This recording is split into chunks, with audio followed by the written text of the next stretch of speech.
Not every creative journey ends with just one project. Sometimes it's just the beginning. In this final part of our conversation with Mary Haarmeyer, we talk about what comes next, the rise of filmmaking in New Mexico, building something where you are, and the creative process itself, how ideas survive, how they evolve, and how they finally make it to the screen.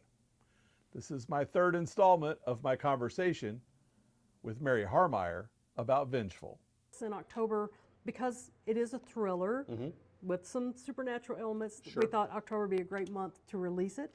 As you know, if you've been reading along with us. Yes, which would be great. You can read it because you'll know things coming if you hear the book, read the book.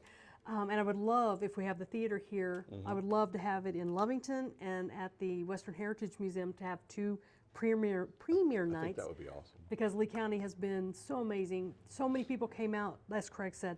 They were welcoming. They helped us with homes to film in, locations. I have to give a big shout out to Rockin' M Ranch because they let us film probably 60% of the movie out there.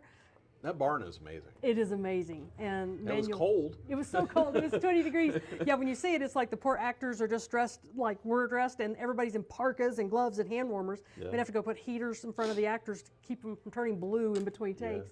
But it was still better than being out in the elements. Yes. So, Manuel, we really appreciate you letting us use the barn. That set was amazing. It was beautiful. And and Manuel just let us just And of be course, there. there again with Andy, another shout out for him. Yes. Did all the lighting and everything, and Yes. and because of the effects in this movie, and I don't want to give too much away, but because the effects are all practical. Yes.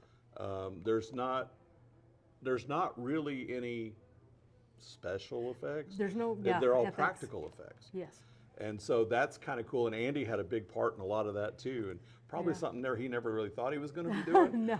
But he's Well, good at that kind of several stuff. things. Yeah, he was phenomenal because, like, even we needed a train set to do, and he said, "Well, we can film behind the shop." So we went out, and there was mesquite bushes waist high. Couldn't see the tracks for all the dirt, rocks, and he said, "I'll take care of it." So then he called his crew in, and they worked a day, and I thought it looked great. And Andy comes and says, "Nope, not good enough." Had him go back out another day and just basically restored because we wanted safety's number one Sure, in film sure. above all else. And we knew these tracks were dead, so they go for like, I don't know, about half a mile, Right. but then they don't go Right. anywhere after that. They're just tracks. They dead end. Dead end. So we knew we had a safe place for our actors, but he made it look phenomenal. And then he actually was like, okay, what's the actual height of the train? Where would lights be? Built all that in our Joey, who was our set designer, Amazing. built railroad crossings. It was so. He did that overnight. Yes. Yes, again, he's a ninja. Him and He Seren is. are amazing. You don't think about how many people, Yeah, 70 they're just- people yeah. behind the scenes. When you see two people on set, there's like an army behind the set making it all happen. That was one of the things as an actor, I was used to anything on stage, right? So you understand there's an audience out there, but when you're actually on film, and Craig and I talked about this a little bit, it's so much closer on you, so everything matters up close. But then right behind that camera, like right behind the camera, is a whole audience of people. They're not there to be an audience, but they are because they're Yeah. all, and you don't think about that, Yeah. until you're actually on a set, Yes, yeah. which is kind of cool. It's really cool, but it's funny. And then when you're in these really tight spaces, There were some Very of those tight. offices were pretty small. yes. And what's funny is the director, I'm supposed to be able to see it. So they basically have monitors that, I can't remember what they call it. My mind just went blank. But where I could see the monitors because you can't fit one more person in that room. No, You've got no. the sound people, you've got the camera people, you've got tracks. And, Well, I'm thinking in particular, there's a scene with Craig and Jamie and I, and we're talking about that what has office. happened. Yeah. And it's just a little, it's Luke's office at the school where he's a professor. And so you get the idea. But it's a smaller office. It's not like a large office. No. And so you had the three of us, which is already pretty Tight. close to crowding the room. But then you have two camera people and a sound person, Light. and the track and the camera and lights and all of that. And so you're like, okay, where can I stand? Because Yes. that's it, And that's kind of one of the scenes where when you showed me some of the cuts from that kind of stuff, I'm like, oh, I wish I would have stood a little bit this way or that way. And I'm thinking, you can't, right? No. There's no room to move in that. So it was kind of, you're not static, No, but you're locked in. you can move in this much space. Yeah. That you can turn. yeah. That's Well, one of the things like that, for example, but like when Luke finds his home destroyed, the director and the actors will go through and do blocking. right. So we do blocking, and then you kind of have an idea where the camera's going to set up. But this again, where you have to pivot. The set designer came in and destroyed everything, and where Craig and I were going to do the scene change where the camera was going to be changed. Right. So then Craig and I are like, okay, everything we did scratch, we got to rethink this in 3 minutes. And Craig, to his credit, it's like we got it all done, and he had a lot. He had to be doing movements, he had to be doing lines, he had to look at certain places. All of that had to change in 3 minutes, and he pivoted and did it. And again, I don't know how many times I've literally been rewriting a script on the back of a trash can or a pizza box. Right. Because it's like, okay, this isn't going to work anymore, switch up. But you do. Yeah. And again, at the end of the day, it's like you get to see your vision come to life on screen, and it is magical. Well, and speaking of that, not everyone is going to have the opportunity if they're a screenwriter and they might have been working on a project for a long time. They won't have the opportunity to be a producer or a director. Sure. They're only the writer on that film. And maybe it's a project they've had like Vengeful that's been going on for a long, long time. What would you tell them to if they say, I have this and I don't want to give up on it? Yeah. Words of advice. Oh, well, I say that because I've been working on this for 40 years. There's more that you're working on. We'll get there's to a that lot on more. another time. But Yeah. that's But one thing that my old writing partner who passed away, unfortunately, Mark Tarrant, I was so frustrated at hitting so many walls. Several years ago said, you just need, he's the one that said, write a novel. Take that because you have a book in your hands that you can hand people that they can read. And at the time, I didn't realize how that would be pivotal in helping people turn it into a film. okay. I just was like, I thought we're storytellers. At the end of the day, you are a storyteller. You have a story you want to tell people. And so I don't know if it would help them, but with Amazon and different things now to where you can write a book, you can get Canva or have an artist do your cover, and you can literally put it out in the world. That gives you a sense of completion while you're waiting for this very long process. Now, there are people who put out a script, win the award, and get their film made. I have not met any of them, but I know they exist, and wonderful for them. But for the ones that are struggling, I think turning into a book and having something that you have in the world that people can read just gives you a sense of accomplishment that you have while you're waiting. And as the industry has changed over the years, IP has become key. People are like, what's your IP? And in the last 2 years, I have been really amazed at how many people say, oh, you have a book with that? Oh, you have a book with that? And it's helped get more projects greenlit. So, and again, even like with Love on Tap, have a book. So it's We'll helped. get to that one too. We'll read that one as well. But that's helped, and Santa's Cousin, we're getting a book that will go with the film, and Absolute Faith. So, but anyway, and again, keep trying contests like Page Internationals, Final Draft. There's several that are good that get you in front of people. But again, a lot of people are like, do you have a book? Do you have something else? So it helps. Yeah. Okay. I don't know how much we want to go into the future here. It's always fun. And Absolute Faith is still not made, but still working on it. That's where I was getting to. With Inspirato, because that's all part of your process, and it's kind of funny because, and we probably don't have time in this interview, but we've talked about it before, you didn't really set out to do all these other things. No. You wanted to be the writer. Yes. I will say that does help if you can learn more skill sets. How this all started with film was I had a friend, Kim Hill, who's from Hobbs, had Kim's Cakes, said, come be an extra with me, because my other friend, Judy Pinnell's a writer, so I actually started writing novels first. And she said, you need to write screenplays because all you want to do is write action, action, action, which is true, because I do love the action. So Kim took me to a movie set, and as an extra, you get to sit back and watch how the whole machine moves. Right. Down from catering to wardrobe to hair, makeup, to location scouting, PAs, and it helped put it in my mind, okay, as a business owner, I actually had skill set to go, I could actually do this. Right. And it has helped me get my scripts done because I can say I can help produce and I can help direct. I don't know if Vengeful would have crossed over had I not directed the film and produced it. So knowing those skill sets helped me. And as an extra, you get paid, you get fed, and you just get to sit back and go, huh, this is great. Or maybe get to walk across the street. There's a book called Extras Extra that talks about the whole first experience, but from a fictional point of view. Right. But it does help to have those skill sets. And a lot of the people in the industry you will find, I produce, like our lead producer is also an actor. Most people are actors, producers. Now Keegan, my partner, is kind of unique. Producer-director? He's a producer-director, but he has acted, but that's not his thing. He really Right. doesn't want to write, and he really doesn't want to act. He just wants to produce and direct. Fair. But He's good at it. and he's fantastic at it. Probably I would love to learn more from him. Watching him direct, he's probably one of the most kind, considerate, efficient directors that I've met on the indie scene. I would still like to meet Clint Eastwood, but I haven't got to meet Clint Eastwood or Spielberg, though I would love to someday. And yes, and again, Absolute Faith has been a calling card. People read that, and because they love that script and they can't produce it yet, they ask me to write other projects. So as a writer, you need to don't say no to those opportunities. Those opportunities can lead to other opportunities. Right. And I'm not giving up on Absolute Faith yet, somewhere down the line.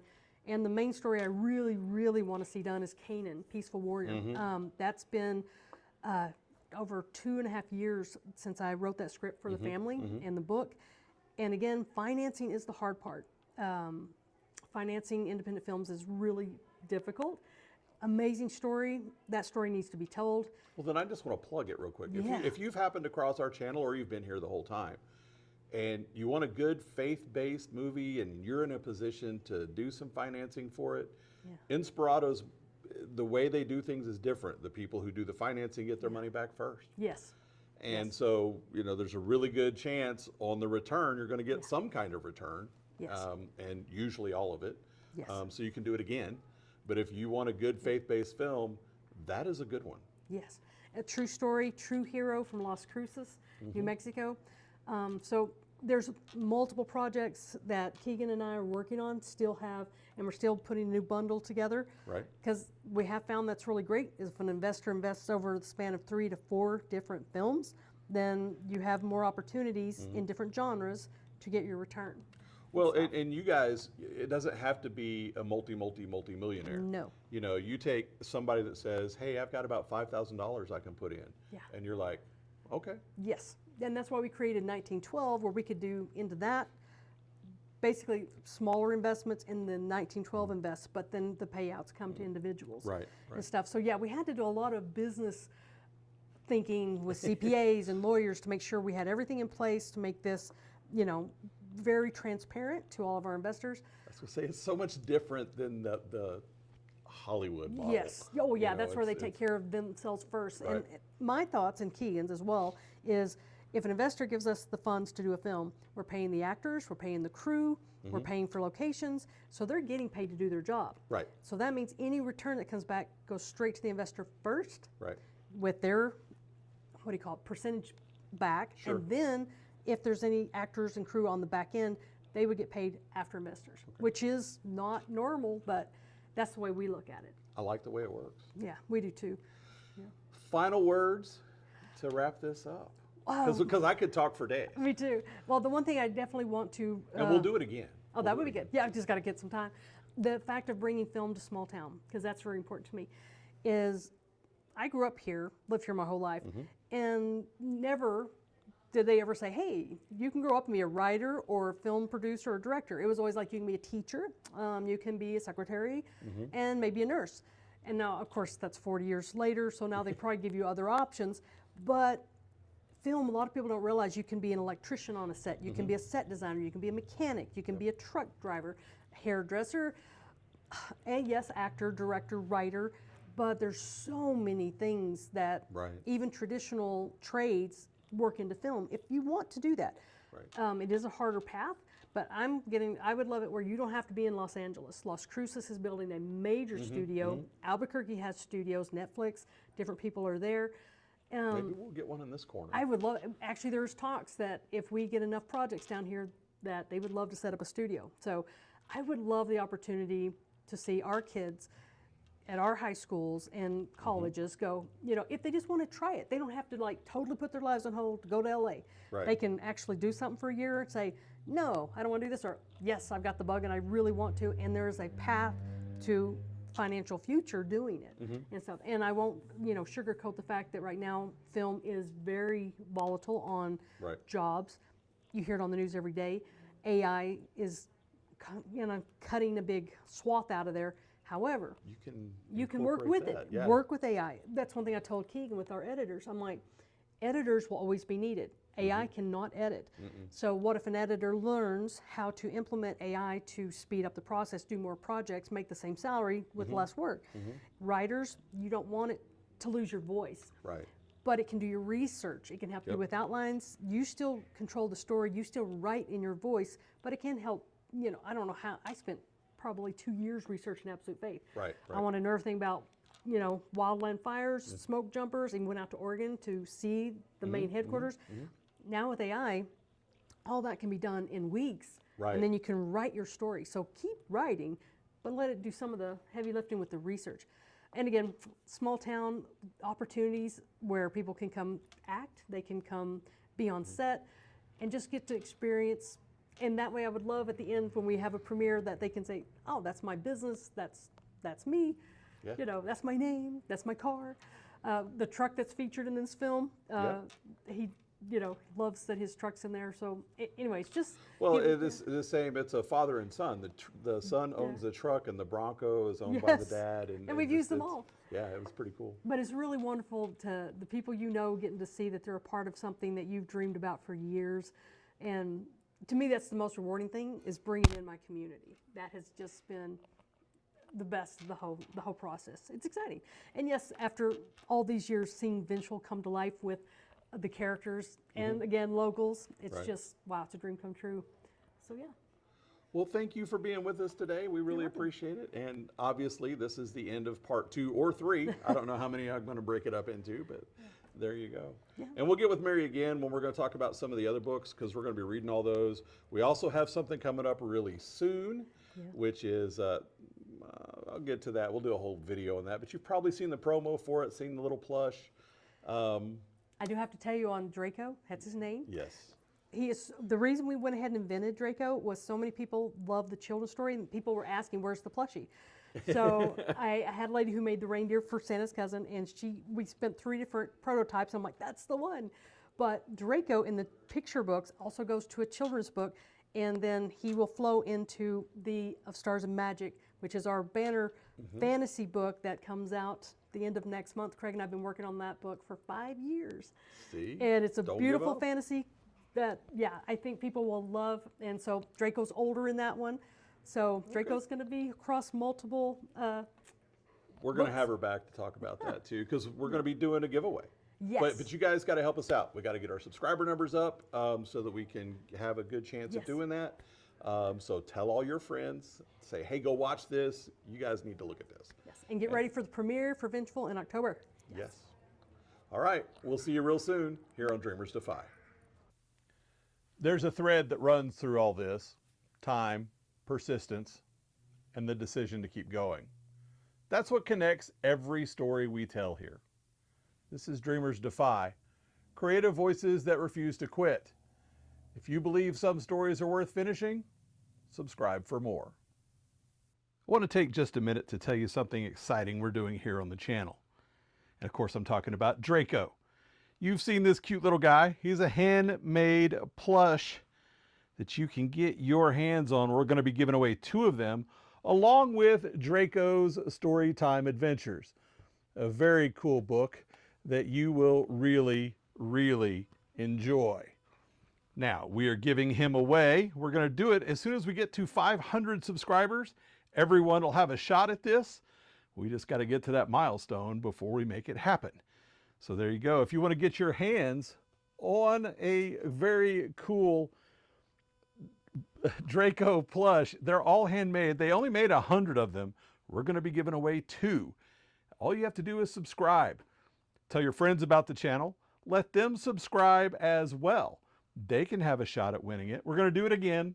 Like I said, we're going to do it at 500 subscribers, and then we're going to do it again when we get to 1,000. One of these Dracos could be yours, and it's going to come in a very cool box. Let me pan up here to it and kind of show it to you. It's of stars and magic. There you go. That box will have your very own Draco if you're the winner when we do this. Like I said, all you got to do is subscribe. It's free. Tell your friends. Let's get there and get Draco the home that he deserves. Hopefully, your home.